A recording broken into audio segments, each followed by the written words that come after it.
Hey everyone, welcome back. Bronze Dragon here, once again saying thanks for dropping by. As always, I appreciate your time.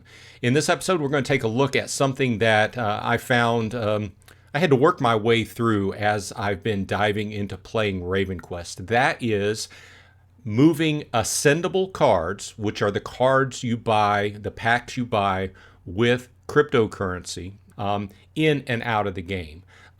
This is a process that is, if you're not interested in the Web3 part of the game, then you probably won't be interested in this. Although I would maintain that it would be a handy piece of information for you to know about for future use, just in case you want to use it to upgrade your characters. With that said, let's dive right in.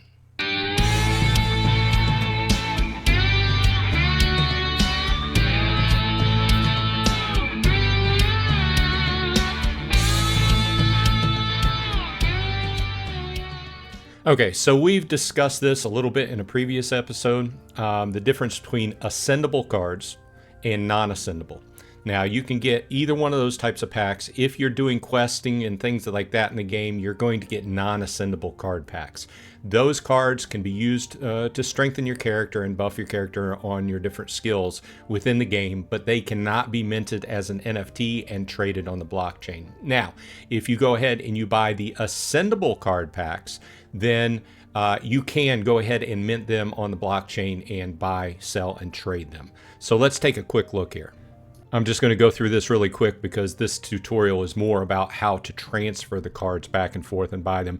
But if you go into the Monk Shop, you will have the availability. Click on Ravenpacks. Now, you will see that you can buy, if you're just into the non-crypto playing of the game, you can use standard money to buy Raven coins, which then in turn can be used to buy the non-ascendable packs. You can go ahead and use them in game and have fun. Or if you want to go ahead and switch over to Quest, you can go ahead and you can see you can buy a pack for 21, a little bit over 21 quests now, or you can buy a box.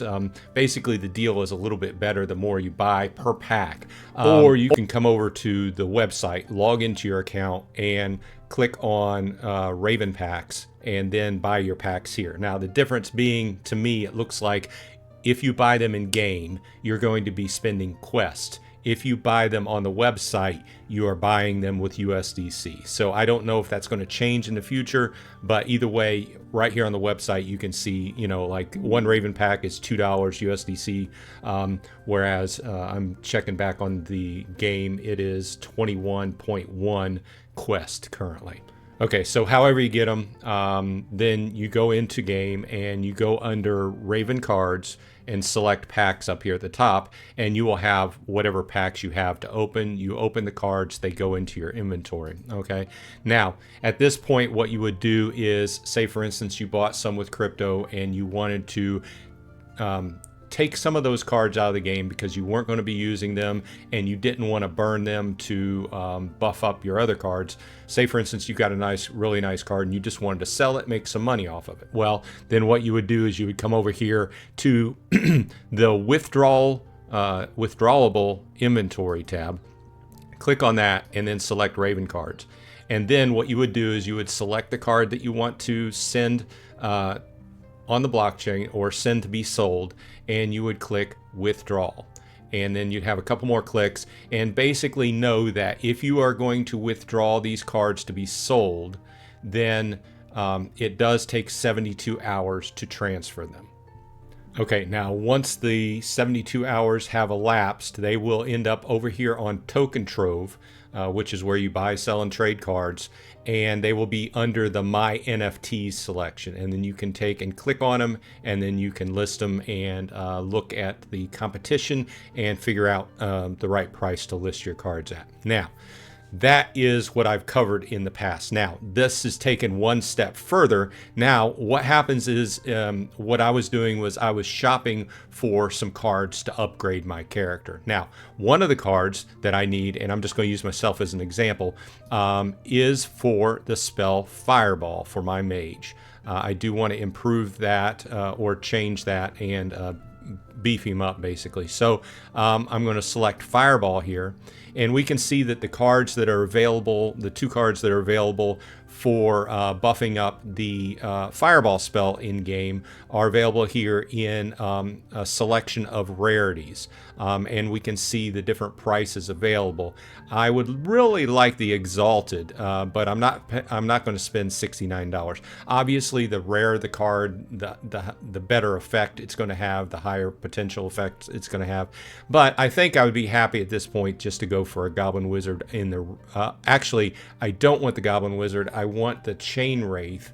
Because I've decided to use the Chain Wraith instead of the Goblin Wizard, and we'll take a look when I switch that in, because it has they have differing effects. So I'm going to have to go with a Grand because I don't see a rare available.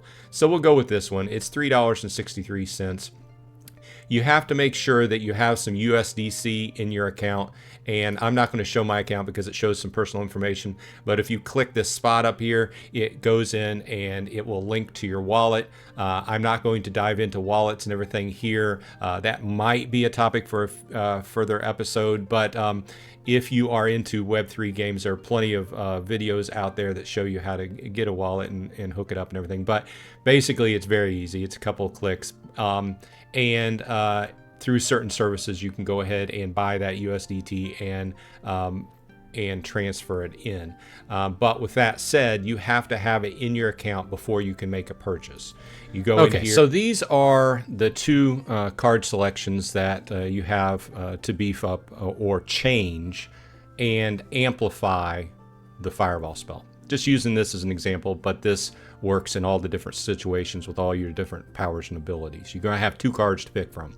In this case, I've been using a common Goblin Wizard, but I think I want to switch over to the Chain Wraith Haunt. And I'm going to go ahead and buy this card and go ahead and click into it. I see the cheapest one is $3.63. So I'm going to go ahead and buy it. And then it just confirms that this is the one I want to buy. I approve. Does the blockchain confirmation. Okay, now the listing's purchased. Okay, so we've bought the cards now. I bought this one to use, and this one I'm going to resell. But what you would do is once we verify that it's under my NFTs, we're going to jump back over to the RavenQuest website and then log into your account and then go down to Ascended Collection, click on that, and then over to the right, click on Deposit Assets. And then once again, we're going to select Raven cards. And this is going to show a variety of cards I have bought and sold. Like there's a few cards that I have up for sale and then two cards I bought, these two cards. Then what you're going to do is you're going to click, since I want to take this into game, you're going to click on Deposit to Website. And then once again, it verifies it on the immutable chain. Every time I click this is a blockchain action on the immutable blockchain. So one of the immutable blockchains. Now, oddly enough, this is the part that kind of confused me because it's not exactly straightforward.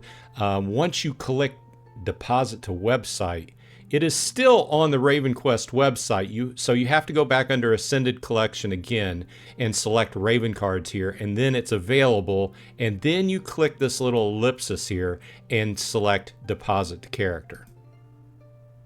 And now we can go back in game, go under Raven cards, and I've selected Wizardry and then selected the rarity. By the way, this interface that they made to select and filter down is excellent. I really like using it because it's easy, because you can select by the skill, you can select by the archetype, you can even further filter down by rarity. Excellent. Either way, we can see now that I have my Chain Wraith Haunt card in the game. So what we're going to do is we're going to go under Archetypes, switch over to Cards. We can see here that I have the Goblin Wizard currently equipped, and I want to remove that. I'm going to click on here, and I'm going to add the new Chain Wraith Haunt, and I selected this rarity. Of course, it's the only rarity I have, so select that. Now, while we're here, I want to show you the differences. Just to give you an example, Now, what I was using was the Goblin Wizard. The Goblin Wizard, the spell Fireball critical hits have a 52% chance to reduce the cooldown of Pyroblast by 3 seconds. So if you're using that, you definitely want to go in and use Pyroblast.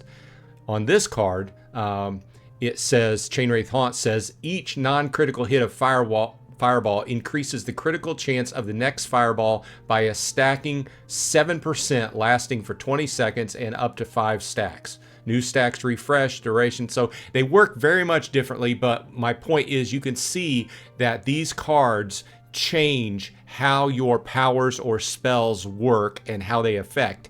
And the higher rarity you have, then the better, the more damage or the better they are.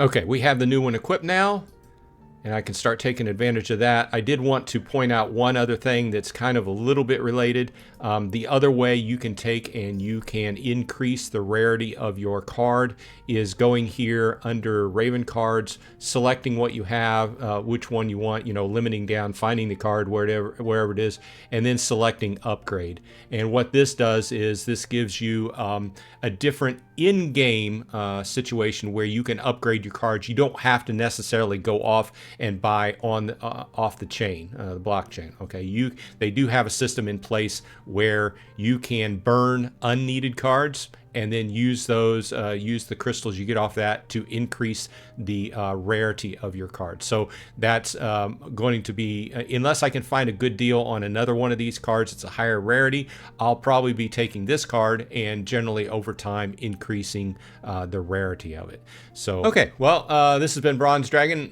just kind of demonstrating how to, I demonstrated a few things. I demonstrated how to buy packs both off the chain and on the chain with cryptocurrency and just normal US dollars. And I demonstrated how to move cards out of game if they're ascendable.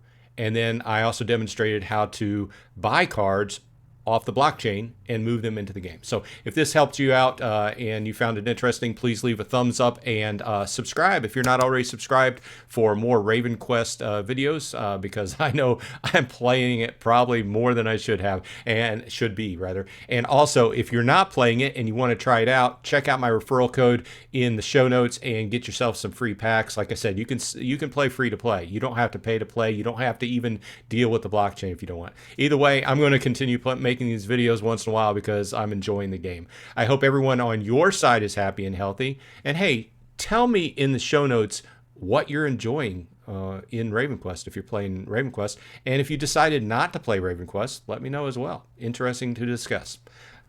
Either way, I hope to see you in RavenQuest.